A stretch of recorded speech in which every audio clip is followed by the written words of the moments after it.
Poké Copyright Mon Red version and Poké Copyright Mon Blue version, originally released in Japan as Pocket Monsters, Red and Green, are role-playing video games developed by Game Freak and published by Nintendo for the Game Boy. They are the first installments of the Poké Copyright Mon series. They were first released in Japan in 1996 as Red and Green, with Blue being released later in the year as a special edition. They were later released as Red and Blue in North America, Europe and Australia over the following 3 years. Poké Copyright Mon Yellow, a special edition version, was released roughly a year later. Red and Green have subsequently been remade for the Game Boy Advance as Poké Copyright Mon FireRed and LeafGreen, released in 2004.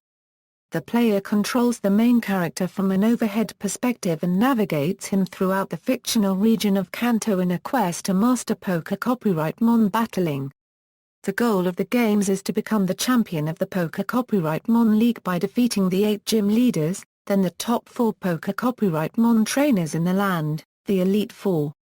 Another objective is to complete the Poké Copyright Dex, an in-game encyclopedia, by obtaining the 150 available Poké Copyright Mon. The nefarious Team Rocket provide an antagonistic force, as does the player's childhood rival. Red and Blue utilize the Game Link cable, which connects 2 games together and allows Poké Copyright Mon to be traded or battled between games.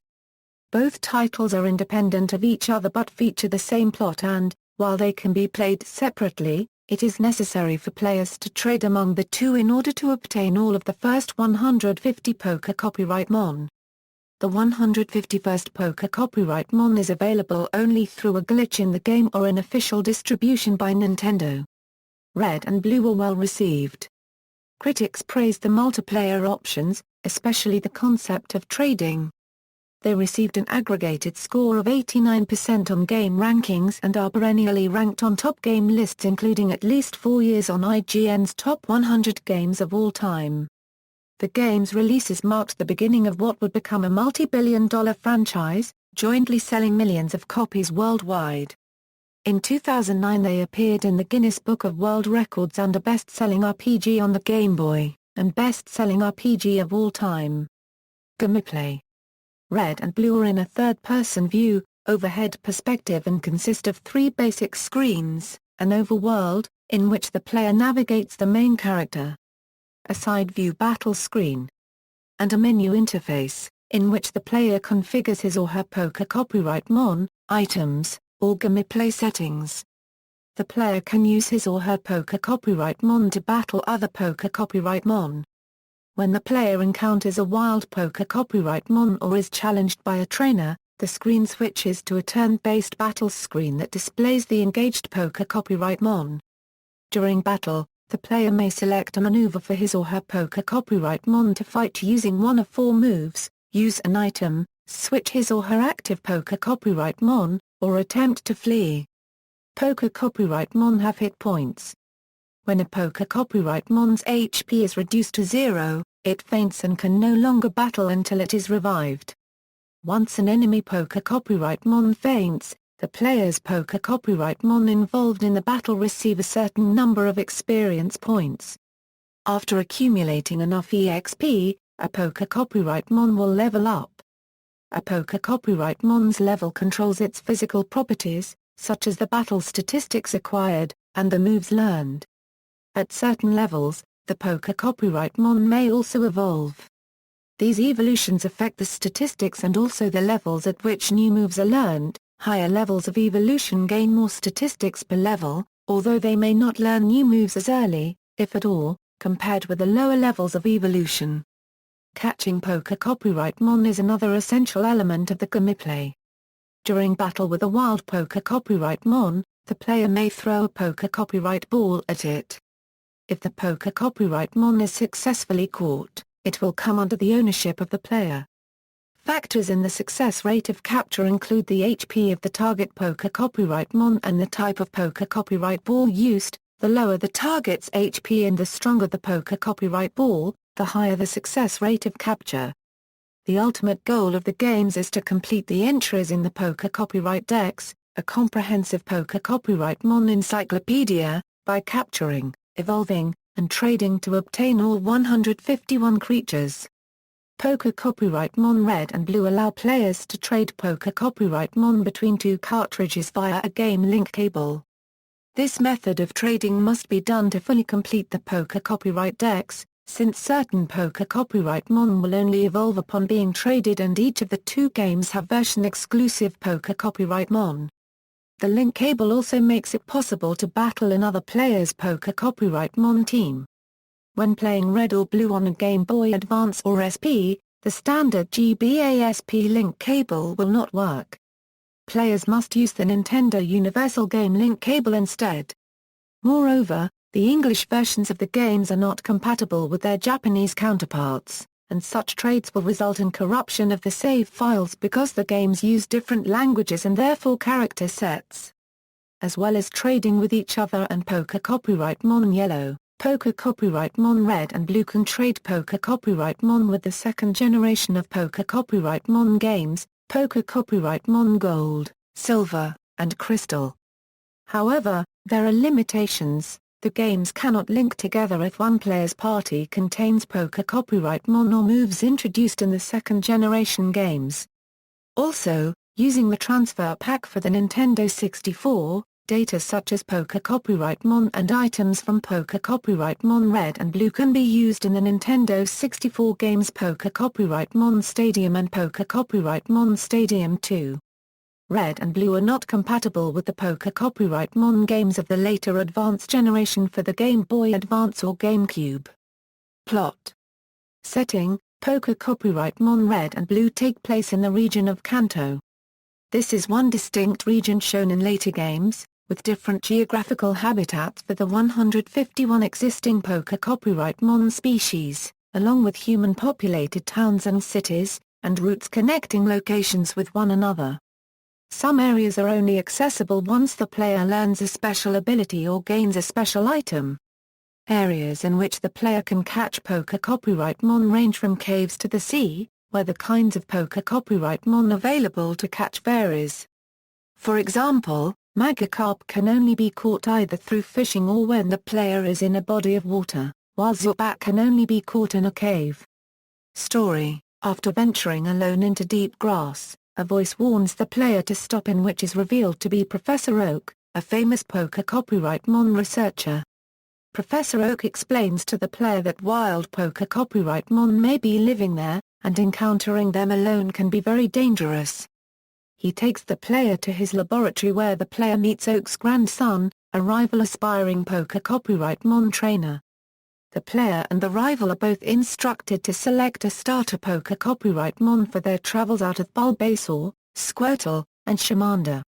Oak's grandson will always choose the Poké Copyright Mon which is stronger against the player's starting Poké Copyright Mon. He will then challenge the player to a Poké Copyright Mon battle with their newly obtained Poké Copyright Mon, and will continue to battle the player at certain points throughout the games. While visiting the region's cities, the player will encounter special establishments called gyms. Inside these buildings are gym leaders, each of whom the player must defeat in a Poké Copyright Mon battle to obtain a total of 8 gym badges. Once the badges are acquired, the player is given permission to enter the Poké Copyright Mon League, which consists of the best Poké Copyright Mon trainers in the region. There the player will battle the Elite Four and finally the new champion, the player's rival. Also, throughout the game the player will have to battle against the forces of Team Rocket, a criminal organization that abuses Poké Copyright Mon. They devise numerous plans for stealing rare Poké Copyright Mon, which the player must foil. Development: the concept of the Poké Copyright Mon saga stems from the hobby of insect collecting, a popular pastime which game designer Satoshi Tajiri enjoyed as a child. While growing up, however, he observed more urbanization taking place in the town where he lived and as a result, the insect population declined. Tajiri noticed that kids now played in their homes instead of outside and he came up with the idea of a video game, containing creatures that resembled insects, called Poké Copyright Mon. He thought kids could relate with a Poké Copyright Mon by individually naming them, and then controlling them to represent fear or anger as a good way of relieving stress. However, Poker copyright Mon never bleed or die in battle, only faint. This was a very touchy subject to Tajiri, as he did not want to further fill the gaming world with pointless violence. When the Game Boy was released, Tajiri thought the system was perfect for his idea, especially because of the link cable which he envisioned would allow players to trade poker copyright Mon with each other. This concept of trading information was new to the video gaming industry, because previously connection cables were only being used for competition. I imagined a chunk of information being transferred by connecting two Game Boys with special cables, and I went, wow, that's really going to be something," said Tajiri. Tajiri was also influenced by Square's Game Boy game The Final Fantasy Legend, noting in an interview that the game gave him the idea that more than just action games could be developed for the handheld. The main characters were named after Tajiri himself as Satoshi, who is described as Tajiri in his youth, and his longtime friend, role model, mentor, and fellow Nintendo developer Shigeru Miyamoto as Shigeru. Ken Sugimori, artist and longtime friend of Tajiri, headed the development of drawings and designs of the poker copyright Mon, working with a team of less than 10 people who conceived the various designs for all 151 poker copyright Mon. Sugimori in turn finalized each design, drawing the poker copyright Mon from various angles in order to assist Game Freak's graphics department in properly rendering the creature. Music for the game was composed by Junichi Masuda, who utilized the 4 sound channels of the Game Boy to create both the melodies and the sound effects and poker copyright Mon cries heard upon encountering them. He noted the game's opening theme, titled Monster, was produced with the image of battle scenes in mind, using white noise to sound like marching music and imitate a snare drum. Originally called Capsule Monsters, the game's title went through several transitions due to trademark difficulties, becoming Capumon and Capumon before eventually settling upon Pocket Monsters. Tajiri always thought that Nintendo would reject his game, as the company did not really understand the concept at first. However, the games turned out to be a complete success, something Tajiri and Nintendo never expected, especially because of the declining popularity of the Game Boy. Upon hearing of the poker copyright Mon concept, Miyamoto suggested creating multiple cartridges with different poker copyright Mon in each, noting it would assist the trading aspect. In Japan, Pocket Monsters, Red and Green were the first versions released. They sold rapidly, due in part to Nintendo's idea of producing the 2 versions of the game instead of a single title, prompting consumers to buy both. Several months later, the blue version was released in Japan as a mail-order-only special edition, featuring updated in-game artwork and new dialogue. To create more hype and challenge to the games, Tajiri revealed an extra poker copyright Mon called Mew hidden within the games, which he believed created a lot of rumors and myths about the game, and kept the interest alive. The creature was only supposed to be acquired through a Nintendo promotional event. However, in 2003 a glitch became widely known, and it could be exploited to obtain the elusive poker copyright Mon. During the North American localization of poker copyright Mon, a small team led by Hiro Nakamura went through the individual poker copyright Mon, renaming them for Western audiences based on their appearance and characteristics after approval from Nintendo of Japan. In addition, during this process, Nintendo trademarked the 151 poker copyright Mon names in order to ensure they would be unique to the franchise. During the translation process, it became apparent that simply altering the game's text from Japanese to English was impossible. The games had to be entirely reprogrammed from scratch due to the fragile state of their source code, a side effect of the unusually lengthy development time. Therefore the games were based on the more modern Japanese version of Blue, modeling its programming and artwork, but keeping the same distribution of poker copyright Mon found in the Japanese Red and Green cartridges, respectively. As the finished Red and Blue versions were being prepared for release, Nintendo spent over $50 million to promote the games, fearing the series would not be appealing to American children. The Western localization team warned that the cute monsters may not be accepted by American audiences, and instead recommended they be redesigned and beefed up. Then president of Nintendo Hiroshi Yamauchi refused and instead viewed the game's possible reception in America as a challenge to face. Despite these setbacks, the reprogrammed Red and Blue versions with their original creature designs were eventually released in North America over 2.5 years after Red and Green debuted in Japan. The games were received extremely well by the foreign audiences, and Pokémon went on to become a lucrative franchise in America. Reception and legacy. Pokémon Red and Blue set the precedent for what has become a blockbuster, multi-billion-dollar franchise. By 1997, Red, Green, and Blue combined had sold 10.4 million copies in Japan, while in the United States, Red and Blue had sold 8.6 million copies by that time. Their total combined sales in the United States are 9.85 million by 1998, while an additional 3.56 million have been sold in United Kingdom. In 2009, IGN referred to Pokémon Red and Blue as the best-selling RPG on the Game Boy, and best-selling RPG of all time. The games received mostly positive reviews from critics, holding an aggregate score of 89% on game rankings. Special praise was given to its multiplayer features, the ability to trade and battle Pokémon with one another. Craig Harris of IGN gave the games a masterful 10 out of 10, noting that even if you finished the quest, you still might not have all the Pokémon in the game. The challenge to catch 'em all is truly the game's biggest draw. He also commented on the popularity of the game, especially among children, describing it as a craze. GameSpot's Peter Buffalo, who gave the games a great 8.8 out of 10, cited the graphics and audio as somewhat primitive but stated that these were the game's only drawbacks. He praised the title's replay value due to their customization and variety, and commented upon their universal appeal. Under its cuddly exterior, Pokémon is a serious and unique RPG with lots of depth and excellent multiplayer extensions. As an RPG, the game is accessible enough for newcomers to the genre to enjoy, but it will entertain hardcore fans as well. It's easily one of the best Game Boy games to date. The success of these games has been attributed to their innovative gaming experience rather than audio-visual effects. Papers published by the Columbia Business School indicate both American and Japanese children prefer the actual gameplay of a game over special audio or visual effects. In Pokémon games, the lack of these artificial effects has actually been said to promote the child's imagination and creativity. With all the talk of game engines and texture mapping and so on, there is something refreshing about this superlative gameplay which makes you ignore the cutesy 8-bit graphics. Commented The Guardian.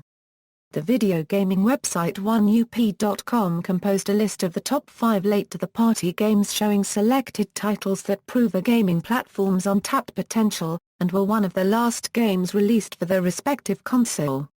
Red and Blue were ranked first, and called Nintendo's secret weapon, when the games were brought out for the Game Boy in the late 1990s.